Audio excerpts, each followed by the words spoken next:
Eu quero vos convidar, ainda temos alguns minutos, para meditar numa palavra, a palavra de Deus. Então você que está aí ouvindo, está acompanhando, pedimos para você deixar o seu like, você compartilhar essa programação que possa alcançar muitas vidas. E agora queremos convidá-lo a estar junto conosco na palavra de Deus. Vamos lá então? Salmos 48.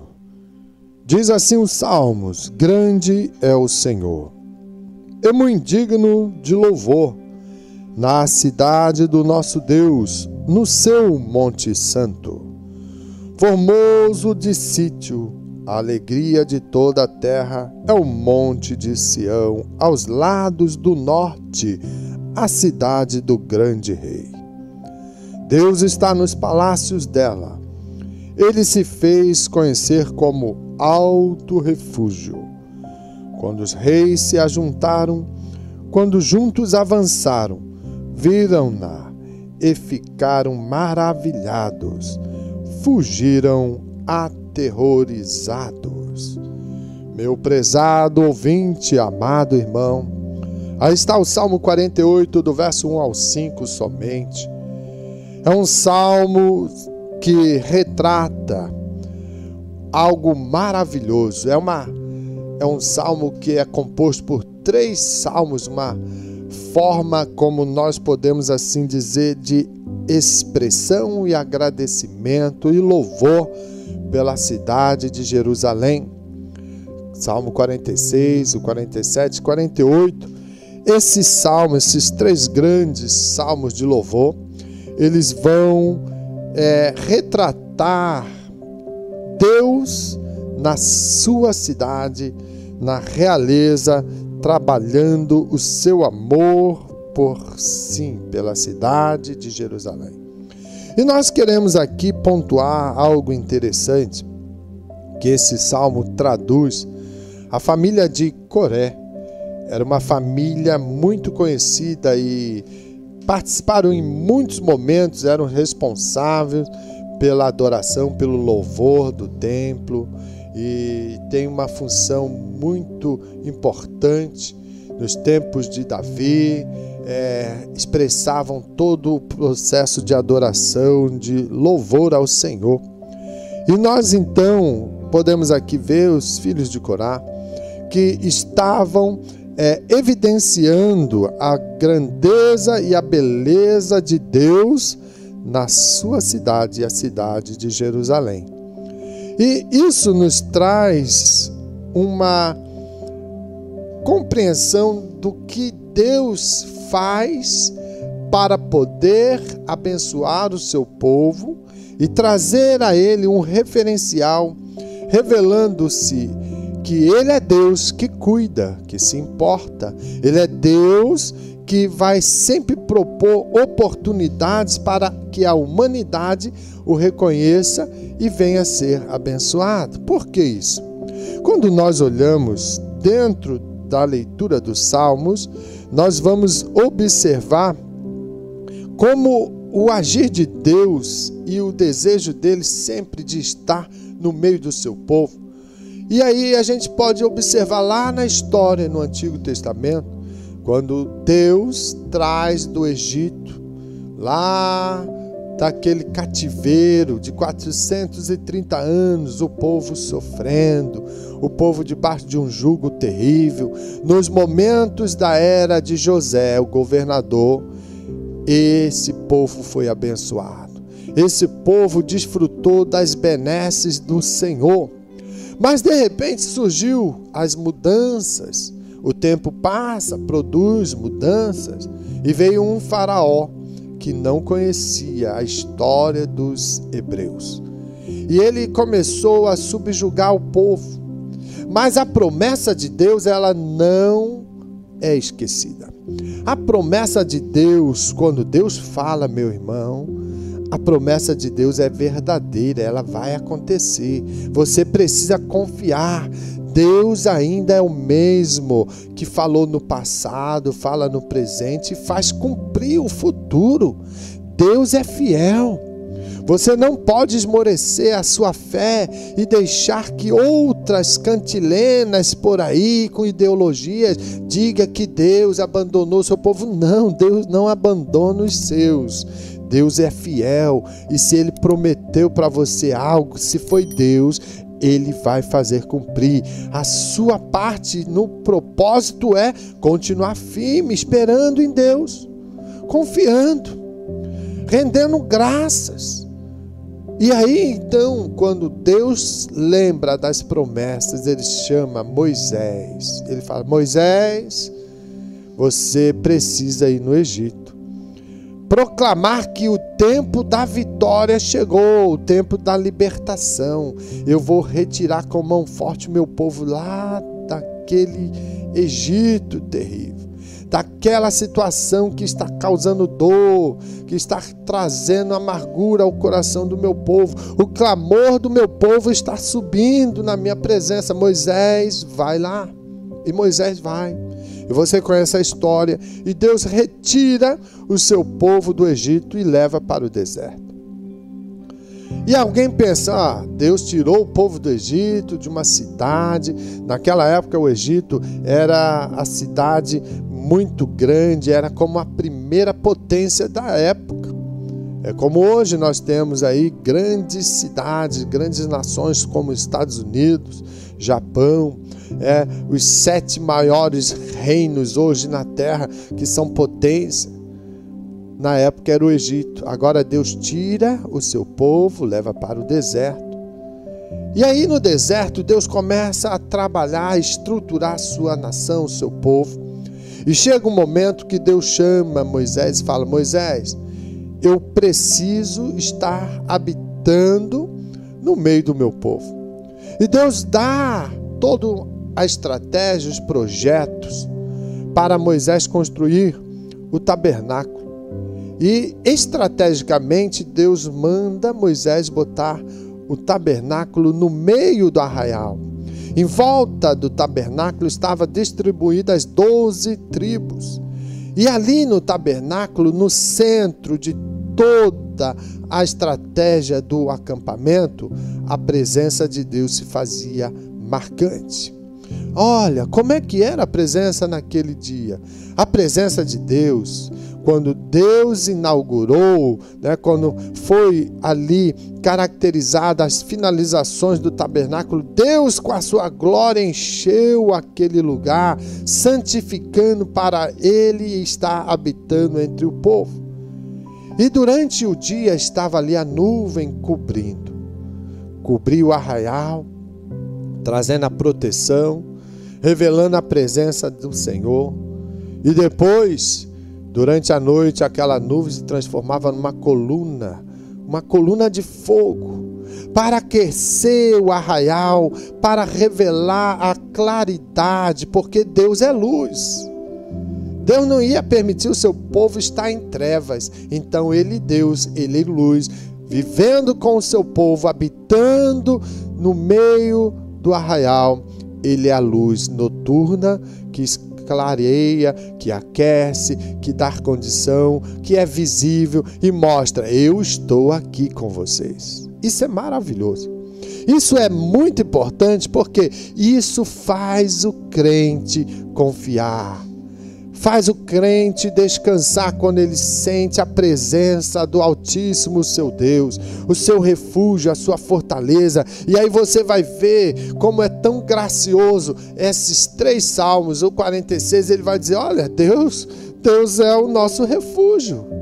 Deus é a nossa fortaleza. Deus é o socorro bem presente na hora da angústia. Ou seja, Deus estava no meio do arraial. Deus estava no seu habitáculo, o tabernáculo. Depois o salmista vai dizer: olha, o Salmo 47 diz para nós rendermos graças com palmas. Vamos aplaudir ao Senhor. Todos os povos devem cantar com voz de triunfo, porque o Senhor Altíssimo, Ele é tremendo, Ele é o grande Rei sobre toda a terra. E agora a gente entra no Salmo 48, quando nós dizemos que grande é o Senhor. muito digno de louvor, na cidade do nosso Deus, no seu santo monte. Olha que lindo. Passou-se o tempo, a história se desenvolveu. Deus prometeu uma cidade, Deus prometeu uma terra, a terra prometida que mana leite e mel. Atravessaram o povo de Deus o Jordão e conquistaram a terra prometida. Deus concedeu a Davi Jerusalém, e Jerusalém foi eleita a cidade de Deus. Jerusalém agora vai ser construído no templo de Salomão, o templo de Salomão. Deus concede a ele, Davi prepara tudo, estabelece, deixa tudo prontinho, todo o material, tudo programado para Salomão edificar o templo. E quando Salomão edifica o templo para a morada de Deus, veja só que interessante. Aí Deus desce sobre o templo, a sua glória, o seu poder, a sua majestade. Deus passa novamente, está habitando naquilo que é preciso. O meio da cidade, no centro do seu povo. Deus habita agora no templo em Jerusalém, e a glória de Deus, ela vai contagiando a todo o povo. Cidade de Jerusalém, cidade de Deus, o monte Sião, a redondeza ali em volta de Jerusalém, como diz ali a passagem no Salmo 125. Os que confiam no Senhor são como os montes de Sião que estão em volta de Jerusalém. E ali Deus está habitando no templo, na cidade de Jerusalém, a sua cidade. Ali Israel começa a ser o centro da atração para todos os povos. Todos estão vindo a Jerusalém, contemplam a beleza do templo e vê a glória de Deus. Então Deus o grande, Deus o Senhor, Deus o nosso refúgio, Deus a nossa fortaleza, habitando no meio do seu povo. E passa agora a cidade de Jerusalém, a cidade terrena, a cidade do grande rei, a cidade que o próprio Jesus, lá em Mateus 5,35, ele faz referência a Jerusalém, a cidade de Deus, o centro das atenções, aonde era o lugar que todos que queriam conhecer a bondade, a benesses de Deus, iria para Jerusalém. E aí, quando nós olhamos no verso 3, o salmista cantando e salmodiando, rendendo graças a Deus, ele diz: Deus está nos palácios dela. Ele se fez conhecer como o alto refúgio. Olha que coisa linda. Deus está presente. Deus está na casa. Deus continua firme no propósito de estar reinando e habitando no meio do seu povo. E de repente, então, o Salmo 4, ele diz: quando os reis se ajuntaram, quando juntos avançaram, trazendo uma compreensão naquele momento, naqueles dias de Davi, muitos queriam conquistar, surgiam impérios, surgiam nações, querendo alcançar resultado, ampliar as fronteiras, realizar conquistas, escrever seu nome nos anais da história. Mas quando reis se ajuntavam com o propósito de chegar e conquistar Jerusalém, e lá eles se ajuntavam para avançar e viam a glória de Deus, viam e ficavam maravilhados, e Deus presente não permitia que ninguém avançasse sobre Jerusalém. E assim sendo, eles voltavam, eles eram destruídos, eles eram, em vez de conquistador, eram conquistados, porque Deus estava na casa. Deus estava habitando com o seu povo, então retratava a proteção, a segurança. Isso é maravilhoso. E o tempo passa, meu irmão. Não podemos ficar só na história. A história é a base, a fundamentação para o conhecimento. E Deus deixou a palavra, o Antigo Testamento, isso é sombra, porque o Novo Testamento é a aliança nova, é a esperança, é a promessa da grande promessa dos céus. E agora eu quero trazer para você a importância que esse grande rei, esse grande Senhor, ele não te abandonou. Ele continua firme no propósito de trazer para você coisas maravilhosas. E aí o que acontece? O maior projeto de amor para a grande humanidade, Deus concluiu na cruz do Calvário. Jesus, o Rei dos Reis, oh aleluia!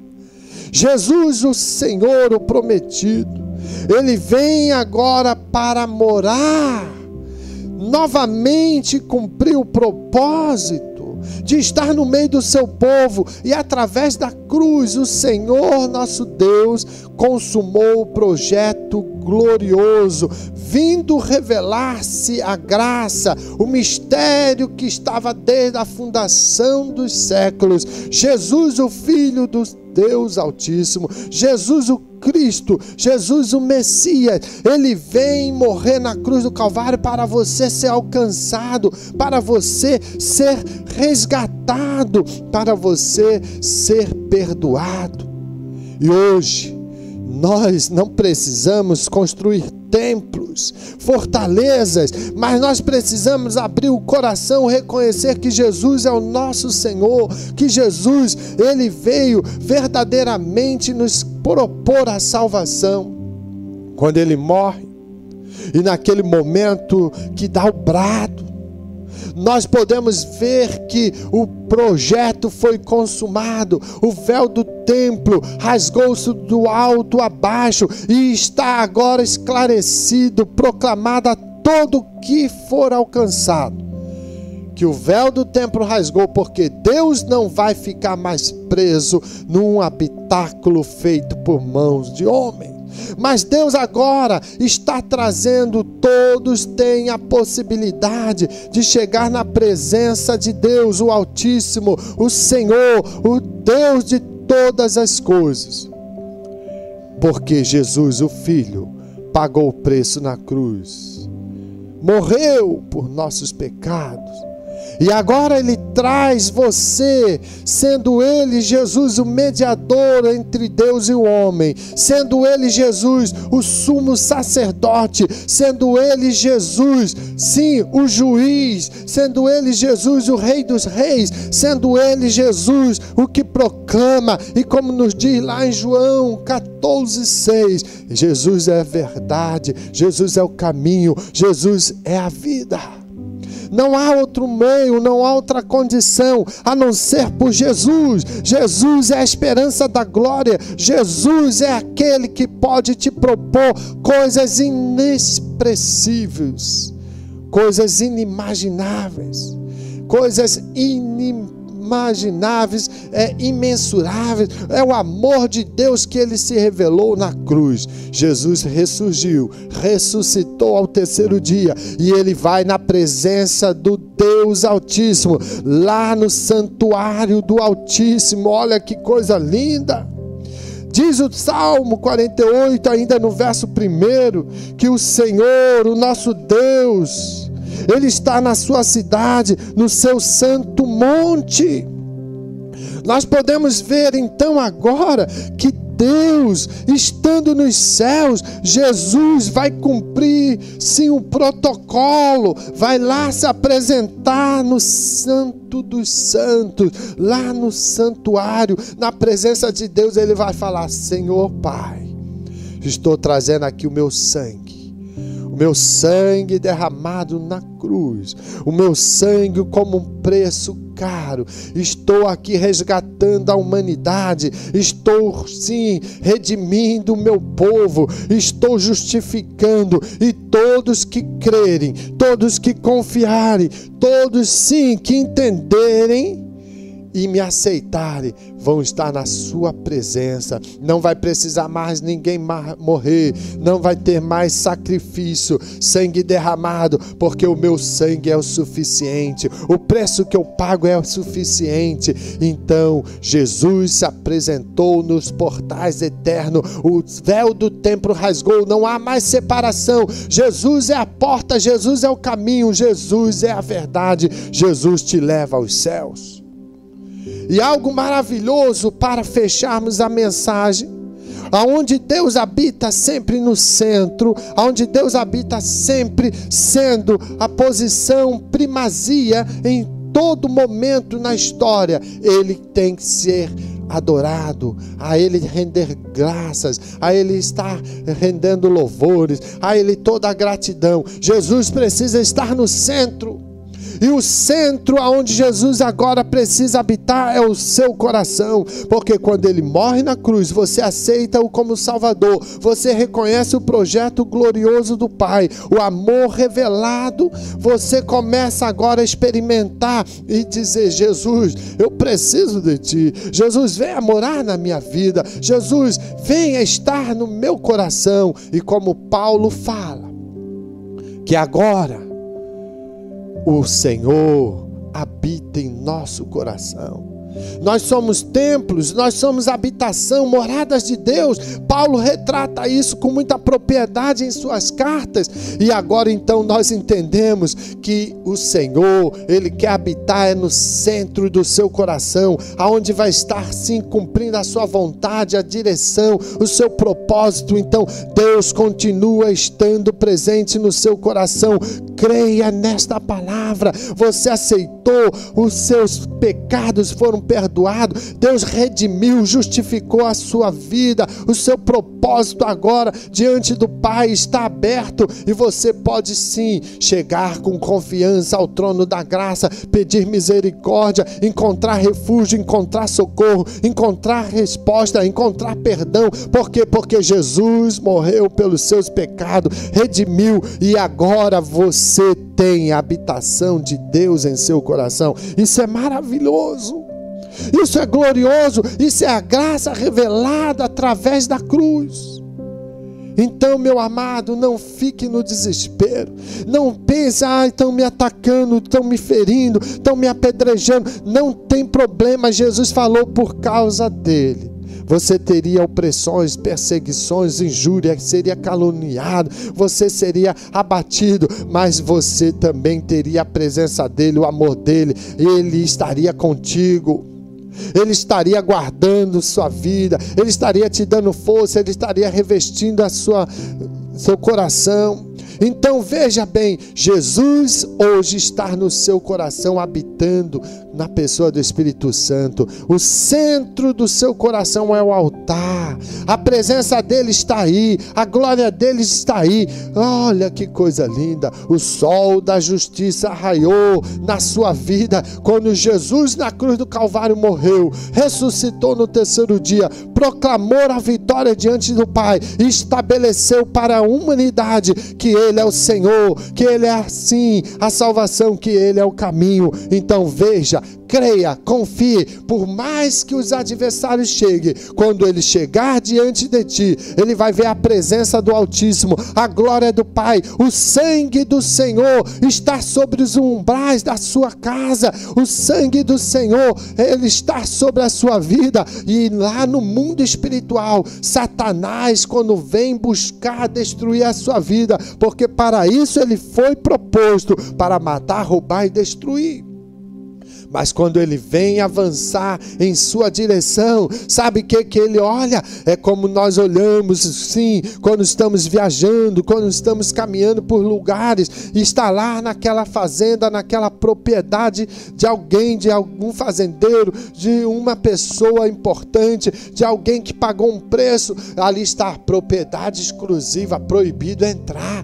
Assim é quando Satanás, ao rodear sobre a terra, ele vem atingir o cristão, aquele que é salvo em Cristo, aquele que reina o Senhor no seu coração, lá está o penhor do Espírito Santo, lá está o sangue, as marcas do Cordeiro, e ali é como uma placa bem grande, um outdoor dizendo: não mexa, não entra, é propriedade do Rei dos Reis, o Senhor dos Senhores. Isso é maravilhoso, isso é glorioso, isso é importante, cristão, você se apropriar na fé da palavra de Deus ao seu coração. O Senhor reina na sua vida, como no passado reinou no meio do tabernáculo, como no tempo da glória, na terra prometida em Jerusalém, ele habitou no templo feito por Salomão. Hoje você tem a habitação do Espírito Santo, a presença de Deus, porque Jesus pagou um preço caro e hoje ele te dá essa liberdade. Então você tem que ser adorador, você tem que sim verdadeiramente estar deixando o Senhor reinar na sua vida, a Ele toda a glória, a Ele todo o louvor, porque Ele habita no seu coração. E hoje nós queremos pedir a você: não deixe que as coisas do passado venham apagar as brasas do teu altar. Não deixe que coisas que afastam você da presença do Senhor, situações adversas, conflito e tantas iniquidades venham se tornar cinza no teu altar. Sacode a poeira aí, assopra essa cinza e deixe o Espírito de Deus reinar, a glória do Senhor habitar, a Shekinah descer ao seu coração. E você que está neste momento sentindo a presença do Senhor, sinta a glória de Deus invadindo a sua alma agora, renovando o seu coração, restaurando as suas forças. Vá para a casa de Deus, vai adorar, vai sim prestar louvores, cultos ao Senhor, porque era Ele toda a glória, todo louvor, toda adoração. Receba de Deus essa palavra. Eu quero orar por você nesse momento. Pai eterno, Deus de bondade, Deus de misericórdia, queremos, Senhor, te adorar e reconhecer que Tu és grande, que Tu és o Senhor, que Tu verdadeiramente habita no meio do seu povo, que Tu estás, Senhor, nesta manhã, neste momento, falando com a Tua igreja, Senhor, especial. A Tua glória, Senhor, tem que ser verdadeira cada dia no coração do seu povo. Visita nessa manhã os lares, visita os corações, entra com propósito de vitória. Quebra, Senhor, toda barreira, corta todo laço do inimigo, toda ferramenta forjada caia por terra agora, pelo poder do nome do Senhor, e que Tu possa, Senhor, verdadeiramente continuar sendo o centro da adoração, o centro do louvor, o centro, Senhor, no coração do Teu povo. O altar precisa estar, Senhor, limpo, o altar precisa estar com brasas vivas, o altar precisa ter oferta de adoração, o altar precisa sentir a presença. Pai, desça a Tua glória nesse momento, visita o Teu povo, a cada um dos Teus servos que estão juntinho conosco até agora, Senhor, que Tu continue falando, que Tu venha agraciá-los de maneira especial. É a minha palavra, é a minha oração. Oh Deus, eu creio que hoje Tu está curando almas, que Tu estás, Senhor, redimindo vidas, que Tu estás, Senhor, falando ao Teu povo, que Tu possa assim ser o centro. Oh Pai, em nome de Jesus pedimos a bênção para todos sempre. Receba agora, em nome do Senhor, o poder do Espírito, o vento soprando de Deus na sua vida para acalentar a sua alma, edificando e dizendo: eu sou o teu Deus, eu sou o teu refúgio, eu sou o teu socorro, eu sou o Senhor que estou cuidando de todas as coisas. Deus te abençoe, meu amigo, meu ouvinte. Deus abençoe, meu irmão. Sinta de Deus e receba essa oração em nome de Jesus. Seja abençoado para todo sempre. Amém e amém.